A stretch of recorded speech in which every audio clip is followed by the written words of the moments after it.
tells you that there is something out there. Pretty hard to spoof that. Absolutely. Los Alamos, Oak Ridge National Labs, MacDill Air Force Base, Edwards Air Force Base, the remote test site in Nevada, also known as Air Force Flight Test Center Detachment 3. That's the actual terminology for Groom Lake facility. From what I hear you guys saying, there's something. I don't know who's building it, who's got the technology, who's got the brains, but there's something out there that better than our airplane. So it's not us, that's one thing we know. We know that. I could say that with a very high degree of confidence. For someone to try to bust down the walls, it's not going to happen. You'd have to go to all these facilities, get into their vaults, then bring that out as a united coalition. Not one person couldn't do it. It would take a united coalition of acknowledged scientists to come forward with it.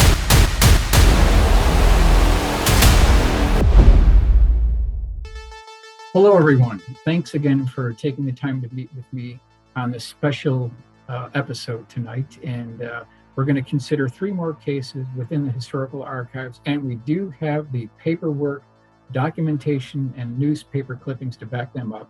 And thank you again for subscribing to this channel. So we're going to go ahead and get into the first case. Now, I've been debating for a long time whether or not I should include this case, because this next case has got to be the most outlandish, crazy, oddball, strange, weird case within ufology.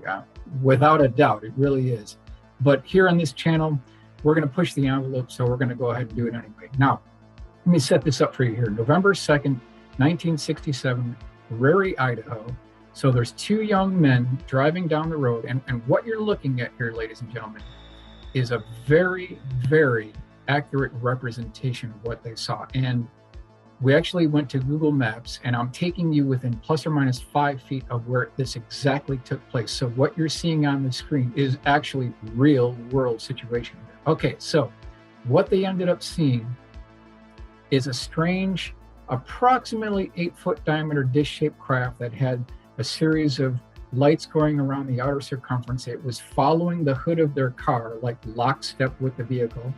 But then they noticed that there were 2 beings inside this bubble transparent canopy that was right on their hood of their vehicle as they're going down. And we'll move on to the next slide here just to give kind of a little bit more of a reference here. Now, this is one of these auto binder reports that's in my book, but I'm going to hit you with this one here. November 2nd, 1967, near Canary, Idaho, the car of Guy Tosi and Will Begay suddenly came to a halt by itself when a small flying saucer and its 2 humanoid pilots appeared out of nowhere. So you can see the sight picture here. You've got this dish-shaped craft right in front of the hood. It basically stops the vehicle. And then what happened next is very strange. This bubble transparent canopy tipped up like it was on a hinge device. And we'll move on to the next slide here as we go through this case. Okay, so what you're looking at here, ladies and gentlemen, is the exact map. This is the sighting report and the map where it took place. And you can see UFO sighting occurred here November 2nd, 1967 with the arrow. That's the location and how we gauged to put the full color illustration together. So again, what you're looking at is real world, literally within plus or minus 5 feet of where this actually took place. And we'll move on to the next slide here. Okay, so this is the rough original sketch that went with the QFOS report. And you can see it's pretty rough here. Now they're showing 6-foot diameter dish-shaped craft, about 3 feet tall. It has a clear transparent dome. And you can see that there was some flames and lights coming out that were yellow in color. But then these beings were about 3 to 3.5 feet tall. And they had a pitted face appearance, almost like hamburger meat, and tall ears. I know it sounds crazy, but that's what the report is showing us here. Like this really pitted hamburger face for the beings. And we'll move. Now, what I ended up doing then is I cleaned up the drawing, and that's what we're going to go into next here. Here's the cleaned up version here. So on the right, you can see the clear transparent dome. You see the beings. Now you can kind of see on the lower left here, this strange pitted, almost groove face that this being had. At the bottom here, its bottom light appeared yellow at takeoff and flickered like a flame. That's what this craft actually looked like here.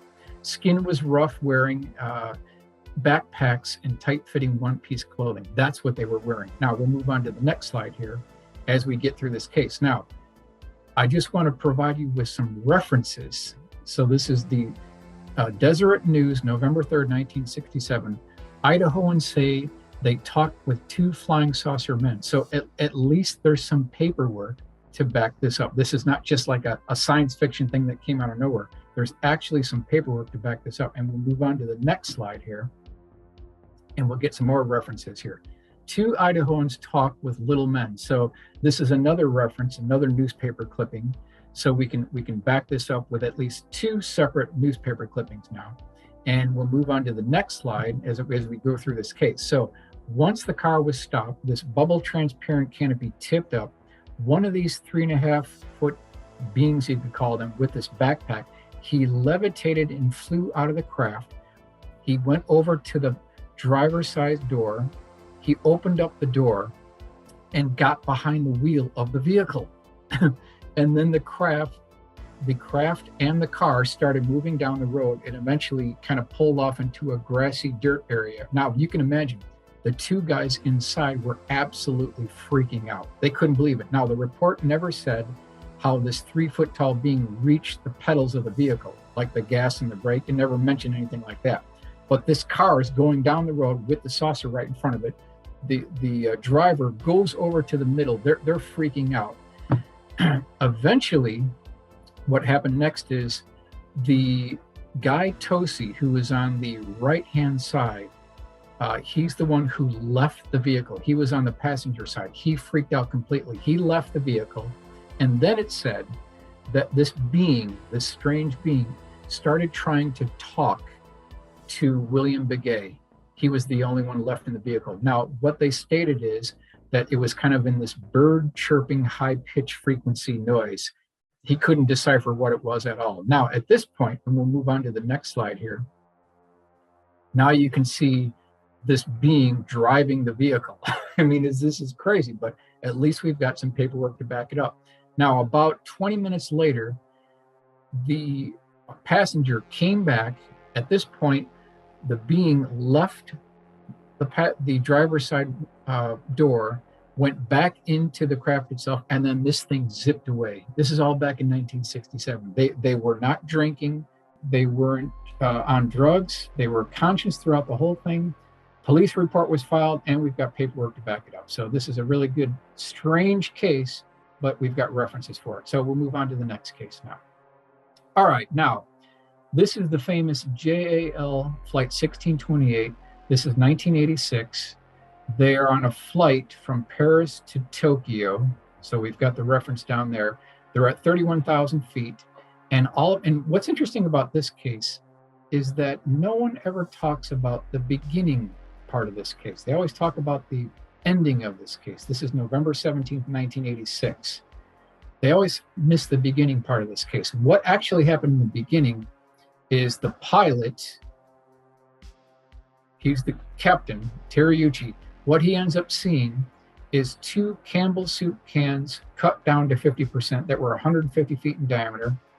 They had red colored lights on either side of what looked like a black electrical tape that went through the center of it. Now, these things are 150 feet in diameter. This was confirmed on civilian FAA air traffic controller radar at Anchorage, and then also confirmed on military radar from Elmendorf Air Force Base. So 2 separate ground-based radars confirmed that these things were with the 747. Now, what happened next is the air traffic controllers allowed the 747 to do a complete 360. And what they found on the radar screen is that these 250-foot diameter dish-shaped craft, they followed the 747 throughout this entire endeavor here, throughout the entire encounter. They were following the 747. Now, eventually, these 250-foot diameter craft, they departed the scene. And what happened next is very interesting. We'll go to the next slide here. Here is the Miami Herald, Sunday, January 4th, 1987. FAA reviewing data from night Japanese pilots reported UFOs. So that's one paper clipping. Now we'll move on to the next slide here. And you'll see we've got more references to back this up. UFO following Japanese cargo jet tracked on radar. Crewman saw it.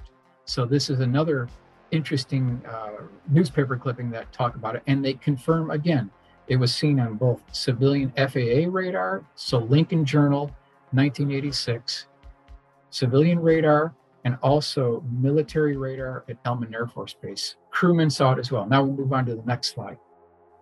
Controllers confirm spotting, another newspaper clipping to back this up. So again, we want to have the references so that we have something to stand on a foundation. Controllers confirm sighting. Again, this was confirmed by FAA radar. We'll move on to the next slide here.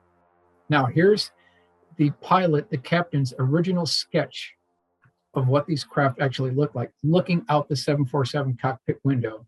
And again, they were at approximately 31,000 feet while all this is going on. Now, the second part of this case is what we want to talk about next. If you look at the bottom sketch by the pilot, you can see that this massive acorn-shaped craft starts coming up from the left rear of the 747, and you can see the size of the jumbo jet compared to this. We're talking about at least 2 to 4 times the size of an aircraft carrier. That's what this craft looked like. We'll move on to the next slide so that we can see. Now here's the pilot. This is pilot Teriyuchi now, and he's describing, Kenji Teriyuchi, he is describing what this thing looked like as it was coming from the back of the 747. We'll move on to the next slide next here. Okay, so here's the illustration of this huge acorn-shaped craft coming up from the left rear of the 747. Can you imagine what this might have looked like? The shock, the surprise, confirmed on radar by civilian and military ground controllers. Very good case. This particular case went all around the world. There were newspaper clippings. There was a Nightline report. It really went all around the world. So this is kind of a global case, and we'll move on to the next slide. All right, this one's a little bit difficult to describe. This is Canary Islands, and this is June 22nd, 1976, Canary Islands, and I try to describe this the best I can. The first part of this case took place, and you can see this map here. If you look off to the right, you'll see a little dot. That is the location where the beginning part of this case took place. And this is 3 miles off the coast of Punta Lentilla. And this is on the Spanish corvette naval ship Astra Vida. That's where they saw it first. And we'll move on to the next slide as we go through this case here. What's the reference? Well, the reference is this document right here, Unidentified Flying Objects, Briefing Document, the Best Available Evidence. Now, this report was funded by Lawrence Rockefeller. He's the one who funded, and this particular document includes 19 extremely significant cases within ufology, like 20 of the best within the ufology period. And we know that since he funded this, and we know basically for a fact that we know that Lawrence Rockefeller was friends with Bill Clinton and Hillary Clinton. So basically you can bank on it that former President Bill Clinton has a copy of this, and Hillary Clinton has a copy of this too. So they're aware of this case. No doubt about it, they're aware of this case. We'll move on to the next slide here. So here's the index and table of contents. And if you look down here, you'll see multiple witness case in Canary Island, 1976. That's the case we're going to focus in on. And we'll move on to the next slide. Okay, so here is the Spanish naval ship. And what they actually saw at night was this glowing light, kind of a vague, nebulous, glowing light, 3 miles off the coast of Punta Lentilla. And we'll move on to the next slide as we progress through this case now. Yep. So we have almost on the total eastern part of the Canary Islands, this thing starts traveling to the left or westbound and covers 85 miles in literally minutes. We're talking about thousands of miles an hour, making no sonic boom, eventually parks itself over Gran Canary Island at a town called Guay. And what they saw is the same light, but it got a little bit more defined now. It was slightly more defined. And you can see there were people in the street looking at this thing. And still, it's kind of a ambiguous, nebulous light. It doesn't really look like too much. This thing was moving 1,900 miles an hour, made no sonic boom whatsoever. And we'll move on to the next slide to show you what happened next. What people ended up seeing, there was a flash of light, and people started seeing this glass transparent soap bubble. That's the best way to describe this, a glass transparent soap bubble.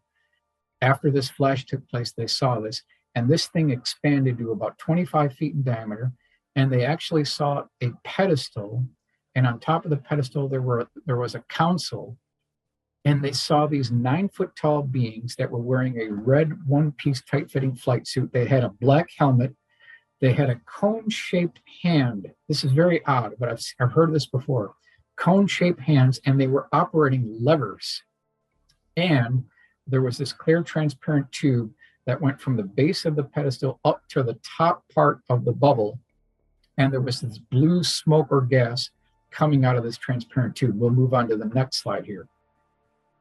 Okay, so this is what these people are witnessing. So you've got the taxi cab driver, you have the patient's son, you have the doctor in the taxi cab, so that's 3 eyewitnesses, and then there were 2 other eyewitnesses for a grand total of at least 5, and then there were more than that. There were a grand total of 11 witnesses actually saw this transparent soap bubble with these 9-foot tall beings in it that were operating these levers. Now, what happened next is this craft started expanding and got to about 200 feet across and then zipped away.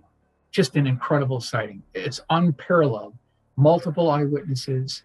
And again, the goal of this channel is to make these cases come alive through the use of illustrations.